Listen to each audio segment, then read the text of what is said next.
There's psychological needs that are just as valuable and important as physical needs. Like we know we have needs for nutrients, we know we have needs for water. We have needs psychological for all sorts of different things. Our communities are incredibly important. Love is incredibly important. Family is incredibly important.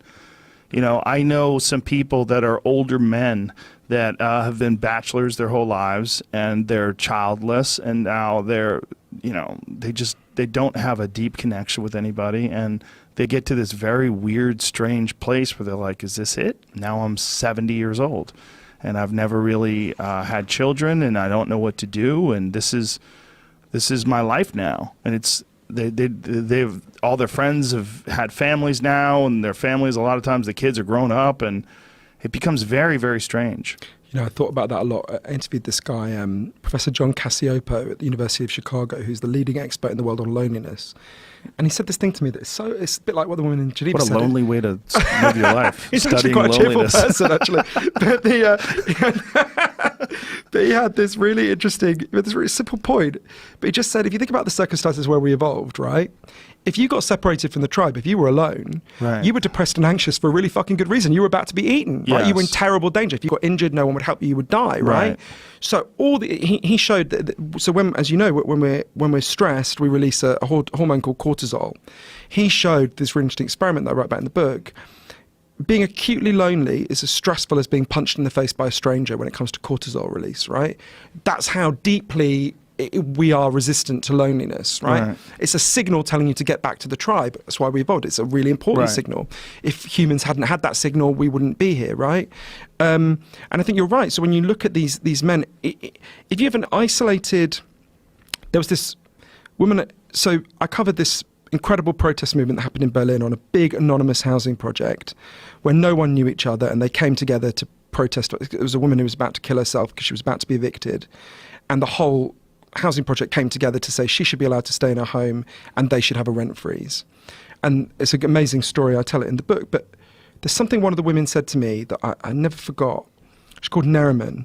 She'd grown up in Turkey and she'd come to Germany, I think, when she was 17. And she said, when I grew up in Turkey, what I called my home was my village and everyone in it. And then I came to live in the Western world and I learned that what you're meant to call home is just your four walls, and if you're lucky, your family. And then this protest began, and we all got to know each other, and this whole place became my home. And I think of everywhere here as home now. And she realised that we are homeless in some sense in the Western world, that humans have a need for a sense of belonging. And our sense of home is too small to meet our sense of home belonging. There's a wonderful Bosnian writer called Alexander Heyman who said, home is where people notice when you're not there. Right? And a lot of us, like these guys you're talking about, these older guys, who notices if they're not there? Right. Probably no one. They are, in a sense, homeless. Yeah. Right? They are spiritually homeless. And I say that as I'm not a religious person. I don't mean that. I get what you're saying. I get what you're saying. It's very important. Do you know what I mean? Yes. And so I think it's about... And this comes back to, think about how different that is, what everything we're talking about, think how different our conversation has been to what my doctor told me when I was a teenager. And I go in and I say, I'm in real pain and I feel like pain is leaking out of me and I can't control it. And he says, you've just got a malfunction in your brain, right? One of the worst things about that, there are many things wrong with that. Firstly, what he said to me is not true. I'm sure he believed it. I think he was misinformed. I don't think he was deliberately lying to me. But what he said was not true. But also, to me, the biggest problem with just telling this exclusively biological story about depression and anxiety, there's some real biological factors, of course, is it cuts us off from having this conversation, right? All those people you were talking about who are so insistent, as I was, that their depression is just the result of a chemical imbalance. If you think that, it disconnects you from the source of your pain. It tells you you're just biologically broken, and presumably always going to be biologically broken. When the conversation we're having, which is a different conversation, it's a difficult conversation, it's a nuanced conversation, it's not simplistic, it's not one problem, one lever to solve it, it's a much deeper and more textured way of thinking. That is the conversation we have to have. That's what the best scientists in the world are telling us. The World Health Organization. And my worry is we're just being pushed in, like you said, that very good metaphor about driving 37 miles in the wrong direction, right? We're just driving in the wrong direction. We're driving away from the source of our pain rather than towards it where it can be understood and solved. Of course, there's always going to be some pain in human life.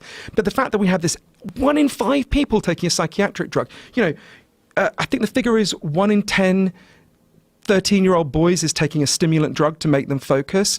I think the figure is 30% of old people in retirement homes are being given antipsychotic drugs to shut them the fuck up because they're rebelling against the way they're being treated.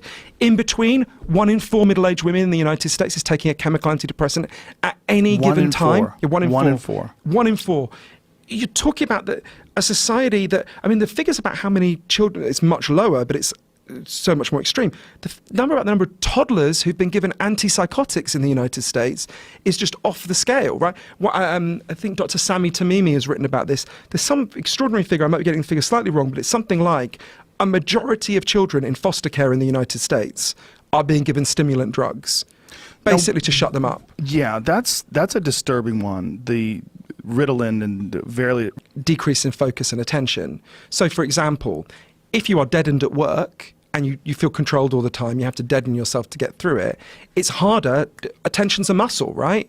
It's harder to bring your brain back to focus. Like Joe wanted to just go and collapse and watch whatever shit was on The Bachelor or whatever. I don't think Joe would have watched The Bachelor, actually. Whatever shit would have been on the telly, on the TV. So even that's in his full state of depression, The Bachelor would have been too much. That was a line too far. I can't do it. He was prepared to take oxy, but not to go to that level of self-harm, right? Or think about loneliness, right? There's really, Professor Cacioppo has shown this.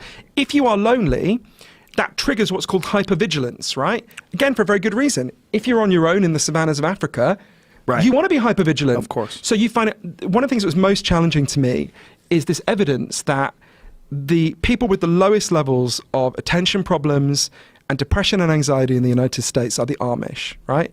And I am a atheist, gay, liberal. So the idea of going and learning something from the Amish was initially challenging to me. And I've got to admit, I felt really humbled by going and spending time there. I went to this village called Elkhart-LaGrange, which is just outside Fort Wayne in Indiana. And, there's still a lot I disagree with about the Amish, don't get me wrong, not least because I just rewatched Witness. But I could see that they've got... So there's a very interesting thing about the Amish, as you know, when you turn 16, if you're an Amish, you've got to leave and go and live in what they call the English world, our world, right? Mm-hmm. And then you decide whether to come back. About 80% decide to come back, 20% don't. It's one of the reasons why the Amish is never counted as a cult, because no cult would do that, right? No cult's going to tell you to leave for 2 years and then decide whether to come back. It's in fact the exact opposite. So they have lived in our world. They know our world really well. And I remember having this very challenging conversation with, what's his name? Lauren Beachy, his name is, an Amish guy there, who said, there was so revered, it comes back to the weight conversation we had.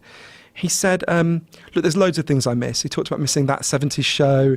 He said, I used to love driving in trucks because they obviously don't drive, they don't use electricity off the grid. And he said, but if I kept those things, I wouldn't spend time with my family. I wouldn't spend time with my children. I wouldn't know who my neighbours were. Mm. And he said this very challenging thing. He said, Weight Watchers? And I said, yeah. And he said, well, the idea of Weight Watchers is you can only lose weight together as a group, right? It helps, or not only, but it helps you to lose weight together as a group, that you would find it harder on your own. This is like that. And I said, what? So are you saying like the Amish is like Weight Watchers for the problems of Western civilization? And he's like, yeah. That's what I'm saying. And to me, that was so challenging, the idea that you've got to give... Because it comes back to what we say about junk values.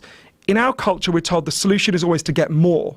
And the idea that the solution is to have less and be present more is really challenging, right? Well, I don't even think it's about having less. It's about what they're doing is, look, think about what the Amish are doing. First of all, massive sense of community, right? They're very connected. They're not using cell phones. They're not using email. So the community is also based on one-to-one interaction, real social cues, real social interaction, which is critical.